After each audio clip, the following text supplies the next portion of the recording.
अस्सलामुअलैकुम सामीन। 28 सफ़र मुज़फ़्फ़र और 15 सितंबर है। ख़बर का उन्वान है मेवात के नूह इलाक़े में दफ़ा 144 नाफिज और जुमे की नमाज मस्जिदों के बजाय घरों में होगी। आपको पता ही है कि देर रात मेवात इलाक़े के मेंबर इसम्बली मामन खां को राजस्थान से गिरफ़्तार किया गया है। इल्ज़ाम ये है कि जिस दिन नूह में झगड़ा हुआ तो जिन लोगों ने फसाद मचाया, तोड़ फोड़ की है, वो उनके संपर्क में राब्ते में थे। अभी तक इतनी बात सामने आई है। उनकी गिरफ्तारी के बाद इंतज़ामिया ने आज ये किया है कि नूह में दफ़ा 144 नाफिज कर दी है और लोगों से अपील की है कि आज जुमे की नमाज घरों में पढ़ लें।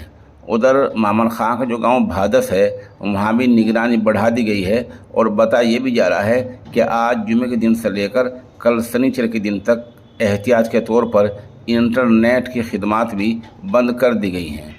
आज मामन खां को अदालत में पेश किया जा सकता है। आप हमारे साथ बने रहें, जैसे कुछ खबर अपडेट होती रहेगी हम इंशाअल्लाह अज़ीज़ आपको इत्तला देते रहेंगे।